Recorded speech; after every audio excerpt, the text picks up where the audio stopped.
La captura y el almacenamiento de carbono es el proceso por el cual se elimina de la atmósfera el exceso de dióxido de carbono que produce el efecto invernadero. Por tanto, es una herramienta más dentro de la lucha contra el calentamiento global.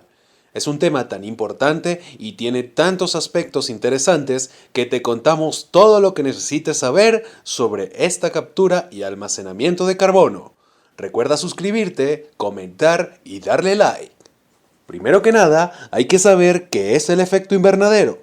Es el fenómeno natural que en principio es benéfico, ya que mantiene la superficie de la Tierra con temperaturas aptas para la vida. Sin gases de efecto invernadero, la Tierra sería un enorme bloque de hielo girando en el espacio. Este tipo de gases absorbe parte de la radiación solar que atraviesa la atmósfera y calienta tanto la superficie del planeta como los niveles bajos de la atmósfera, evitando así que ese calor rebote y salga hacia el exterior. Si en un invernadero la cobertura plástica evita la pérdida de calor y conserva una temperatura estable, en la Tierra estos gases consiguen un efecto similar, explican en la Fundación Ecológica y Desarrollo ECODES. Sin embargo, el efecto invernadero se ha desequilibrado peligrosamente, poniendo en riesgo y en peligro la sostenibilidad del planeta. ¿El culpable? Las actividades humanas que aumentan la emisión de gas de efecto invernadero, principalmente el CO2, metano y óxido nitroso. La consecuencia, el progresivo calentamiento global. Para entender por qué la Tierra se calienta, necesitamos conocer su balance energético, esto es, la diferencia entre la energía que entra y sale del planeta, así como los factores que regulan dicho proceso, explica José Manuel Moreno, catedrático de Ecología de la Universidad de Castilla-La Mancha. El balance energético neto anual de entradas y salidas ya desde principios de los años 2000 era positivo. Existía un desequilibrio energético porque las entradas de energía eran mayores que las de salida. Esto implica que la Tierra estaría acumulando energía y calentándose. Existen varias acciones mundiales para frenar no solo el efecto invernadero, sino el cambio climático en general. Por ejemplo, en julio de 2020, 9 organizaciones sin ánimos de lucro, empresas tecnológicas y Al Gore, ex vicepresidente de los Estados Unidos, anunciaron la Coalición Climática TRACE para el seguimiento de emisiones atmosféricas de carbono que utilizará inteligencia artificial, procesamiento de imágenes por satélite, aprendizaje automático y otras tecnologías de detección remota. Su objetivo, monitorizar las emisiones de gases de efecto invernadero en todo el mundo, como base para diagnósticos más precisos y soluciones más eficientes. ¿Sabías que la Organización de las Naciones Unidas para la Agricultura y la Alimentación, la FAO, recuerda que la ganadería genera óxido nitroso y metano 296 veces y 23 veces más perjudiciales respectivamente que el dióxido de carbono o CO2?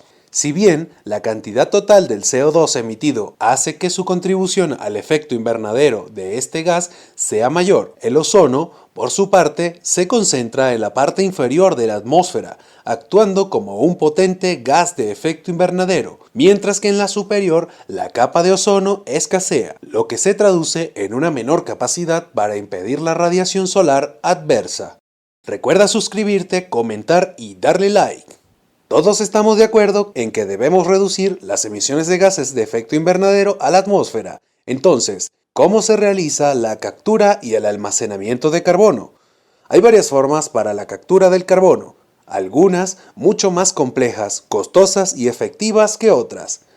El uso de plantas y árboles. La manera más sencilla, directa y natural de capturar el dióxido de carbono de la atmósfera es mediante la reforestación. Aumentando la superficie de bosques y plantas se captura más dióxido de carbono de la atmósfera, debido al proceso natural de fotosíntesis. Así, cuanto más plantas haya, más carbono se captura. Además, la ciencia también trata de conseguir plantas con raíces más profundas que atrapen más carbono y lo depositen en el suelo. Estas formas de captura no solo causan efectos positivos en la atmósfera, también los tienen en la calidad de la tierra. Bioenergía con captura y almacenamiento de carbono. Conocida por sus siglas en inglés, BECCS, esta técnica usa también la fotosíntesis para la captura de carbono, pero es más compleja que plantar árboles o cosechas. Se basa en el proceso de usar biomasa para energía o transporte, capturando el carbono antes de que sea liberado a la atmósfera y almacenándolos bajo tierra o en elementos que tienen una larga vida, como el cemento. El problema con el proceso BECCS es que no siempre queda claro si el carbono que se captura es mayor que el que se libera. Además, como usa cosechas para bioenergía, puede alterar el ecosistema. Captura directa de la atmósfera. Se puede capturar el dióxido de carbono directamente de la atmósfera usando un proceso químico. Una vez capturado, el almacenamiento es similar al resto de técnicas, haciéndolo en el suelo o en otros materiales.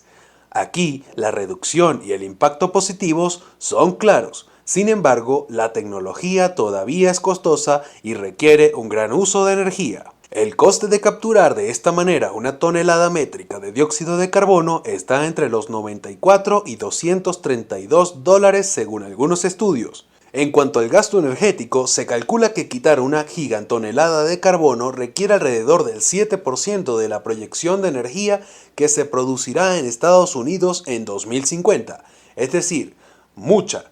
Además, habría que impulsarla con renovables para que el impacto fuera netamente positivo. Captura y almacenamiento del carbono de los mares. De manera natural, nuestros mares y océanos capturan CO2. En estas técnicas, el carbono lo capturaríamos nosotros de ese agua, no de la atmósfera. ¿Y qué hacen los mares? Para compensar la pérdida y recuperar el equilibrio, capturan más de la atmósfera, reduciendo el que hay allí. Aunque esta tecnología es más sencilla que la captura directa del aire, de momento no está lo bastante madura y se enfrenta a diversos retos. Sin embargo, es posible que desarrolle un importante papel en el futuro. Captura y almacenamiento de carbono por meteorización mejorada. La meteorización mejorada es el proceso natural por el que algunos minerales reaccionan con el CO2 y convierten el gas en sólido. Esto es genial para nuestros objetivos, pero ese proceso natural es muy lento. Estamos hablando de tiempos geológicos, lo cual no tiene mucha utilidad práctica y menos en estos tiempos de urgencia.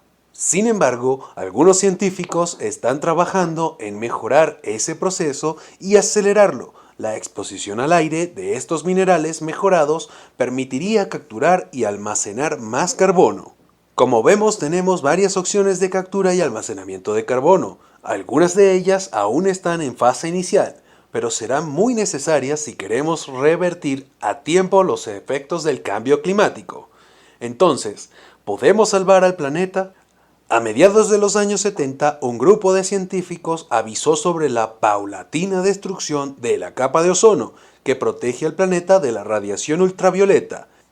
En 1985, un artículo de la revista Nature, elaborado por científicos del British Antarctic Survey, alertaba de un agujero en la capa de ozono sobre el Polo Sur, donde este gas se había reducido en un 50%. Desde ese momento, el agujero de la capa de ozono pasó a ser una cuestión capital en la lucha por la conservación del medio ambiente. ¿Por qué se produjo esta disminución del gas ozono?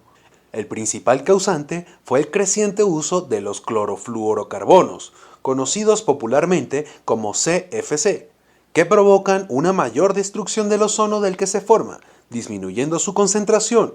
Se trata de una sustancia química que se emplea en objetos cotidianos como los electrodomésticos de refrigeración, neveras domésticas, aires acondicionados, congeladores industriales y aerosoles, desodorantes y pinturas en spray, insecticidas, lacas, entre otros. La concentración de ozono se presenta en un 90% en las capas superiores de la atmósfera, siendo esencial para el desarrollo de la vida ya que filtra las radiaciones ultravioleta en su totalidad. Esta función vital para la vida terrestre está en riesgo al producirse la sobreexposición a los rayos ultravioleta, que afecta a la salud. La capa de ozono protege al ser humano y otras especies de enfermedades como cáncer de piel, melanomas, cataratas en los ojos o la supresión del sistema inmunitario. Además, su destrucción también afecta a los cultivos agrícolas, que son sensibles a la radiación ultravioleta. Hace 2 décadas, en 1987, un pacto internacional conocido como el Protocolo de Montreal marcó un hito en la política ambiental a gran escala, ya que se acordó por unanimidad reducir la producción y consumo de las sustancias nocivas que estaban destruyendo la capa de ozono. Desde su entrada en vigor en 1989, los CFC fueron sustituidos en gran medida por los HCFC, hidroclorofluorocarburos, que a pesar de que también tienen un impacto negativo sobre el efecto invernadero, al menos no provocan daños en la capa de ozono.